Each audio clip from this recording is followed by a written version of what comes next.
So guys, all right, we're going to talk about the engagement category. So the engagement category obviously is one of the most important ones. It's how you generate social proof. And as you can see, there are three different categories down in engagement. There's the post engagement, which is what we're going to use in the Ninja ad life cycle, which is going to get us that social proof, right? It's going to get us the likes on our ads. It's going to get us the comments. It's going to get us the shares. And we're going to use a hack that I figured out over the years, spending millions and millions of dollars on Facebook ads, that's going to make it so much cheaper for us to get a huge amount of engagement for, our ads, and which is what you need really to, keep people interested. Because like your boy P.T. Barnum, the original circus guy, nothing draws a crowd quite like a crowd. So the other form of engagement ads are page likes. And so page likes are super important because similarly with social proof for an ad, right? If you're running an ad and it's running 20% off, like your brand new Corgi t-shirt, and it has 0 likes, 0 comments, and 0 shares, people are going to be like, wow, that shirt sucks. But if it has 500 likes or 1,000 likes and 100 comments and like 10 shares or something like that, people are going to say, okay, wow, other people like this shirt, which means I like this shirt. People are the crowd mob mentality. It's just human nature. Similarly with your page. In the new kind of digital era that we live in, people establish like a lot of validity from companies based off of their Facebook page, based off their Facebook presence. I personally do it. If I'm going to go to a Shopify store, for example, I'll say, okay, is this company legit? And one of the first things that I do is go and see, do they have a Facebook page? Do they have 1,000 people that like their page? Do they have 5,000? Do they have 10,000? And literally subconsciously, it assigns a little bit more merit and legitimacy to their business. And I know that if I do it, then a lot of other people are doing it. And just from my own personal experience, having at least a reasonably high level of engagement and social proof for your actual Facebook page is very important as far as like establishing business legitimacy. And so the page like campaign literally shows your advertisement to people who are likely, again, through their Facebook history and their browsing patterns and how they use the Facebook app, for example, have proven that they're likely to like a page from an ad. And similarly, guys, you have to tell people what to do.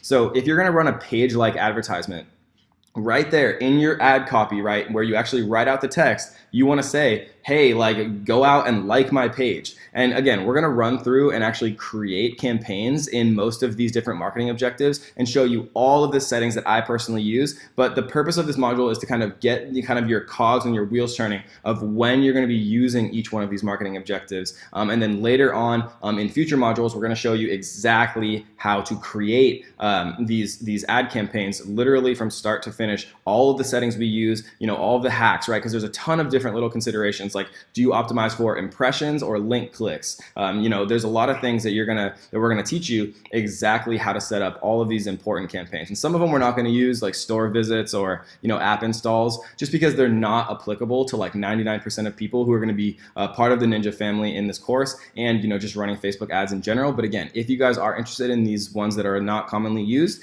then just tag me in the private student group and I'd be happy to go through those. So that is page likes. Event responses is if you want people to actually engage with your event. So like if you're creating like an event ad, for example, like you have a grand opening of your new club or something like that, and you want people to engage with it to kind of give the not illusion, but to make it look like your event is super popular and a lot of people are interested in it. Because again, I'm not going to keep repeating myself, but people are interested in things that other people have already shown interest in. Nobody wants to be the first to like something. Nobody wants to be the first to comment on something. So those are the hardest ones. And so establishing that first kind of cheaper, using the kind of developing countries with much cheaper cost of living. And so there's much cheaper likes and engagement costs for those countries to kind of build up engagement, and then running them in the more expensive markets where you're actually going to get your sales, like the US and the UK and things like that. That is how we do it.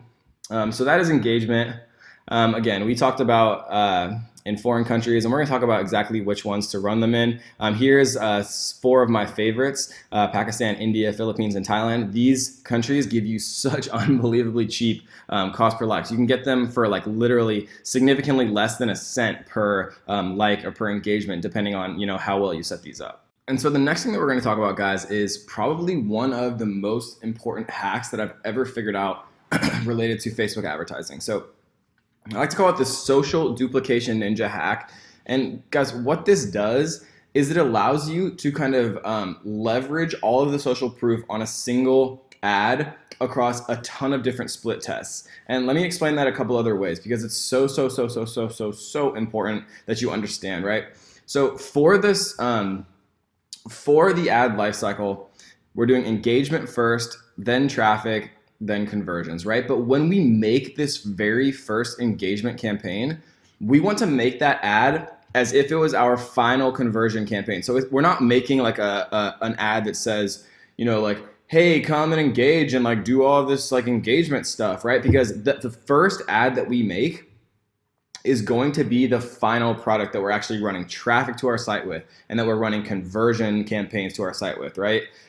And the reason that we do it that way, guys, is because Facebook allows you to actually use existing posts. So think about it like this. Every time you make an ad on Facebook, it's the same thing as a Facebook post. Yes, it's an ad, but it's still technically a Facebook post inside of Facebook. And so what the social duplication ninja hack allows you to do is it allows you to use an existing post. So once we create these social engagement ads, right, and these ads exist, they exist as a post, right? One of the cool things that you can do with Facebook advertising, and this is one of the coolest hacks I've ever figured out. So drop your phone, you know, put your dog down or whatever you're doing right now, pay attention.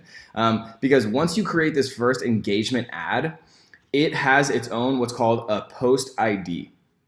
And so then when you're creating a new ad, right, maybe like a traffic campaign or a conversion campaign, you can create an ad or a post from scratch, or you can use what's called an existing post ID, right? So if you use an existing post, that means that you can now use the social proof that you got for super cheap by using the engagement marketing objective. You can use that and get that engagement you already have on that ad, on that post that already exists. You can now use that same post, but you can use the traffic marketing objective. And so you can actually show your ad now that has a bunch of social proof to people who have proven through their Facebook browsing and app use history to be much more likely to actually become traffic, click on ads, and go to your website. And that's so powerful, right? Because what you can do is once you actually, you know, use that existing post, and guys, if you're confused about this, do not worry. You're gonna watch right over my shoulder as I go through this, you know, step by step by step. We're gonna do this every step of the way for you guys. I'm just introducing the concept now so you understand how amazing and what an amazing hack this is and how important it is, right? Because one of the coolest parts is once you do this once, guys, you can duplicate it as many times as you want. And the powerful thing about that is you can create, you can create an engagement post, get a bunch of cheap likes with the engagement. You can create a traffic campaign then next. You can use the existing post ID that kind of migrates over all of the social proof that you got, but now you're using the traffic marketing objective. And then once you do that, guys, and once you use the existing post, every time now that you duplicate that traffic campaign where you use the existing post, every time you duplicate it, it's going to redirect all of the new traffic that you're bringing to that ad to the same post ID. And that is so powerful because now you're showing it to a bunch of different people with different interests, with different split tests, right? You're going to change one little thing at a time. So you're going to try to figure out which one is converting the best for you. But all of those different split tests are all pointing to the same post ID.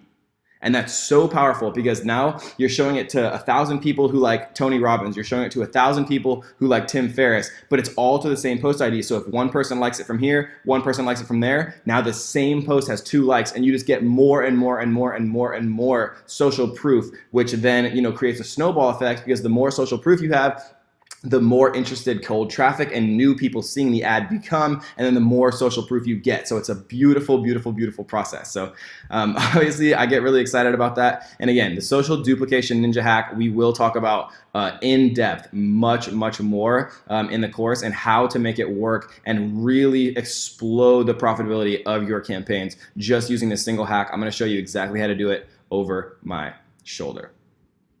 Right, so we did talk about page-like campaigns, you know, right here under engagement. It's a really good way to kind of build social proof for your actual Facebook page. So if anybody, you know, wants to come check out Kevin David, see if he's legit, see if he's, you know, weird and selling, you know, counterfeit corgi merch or whatever, and they come and they see, okay, well, he has 30,000 page likes, so he's probably not, gonna like scam me out of my corgi merchandise money.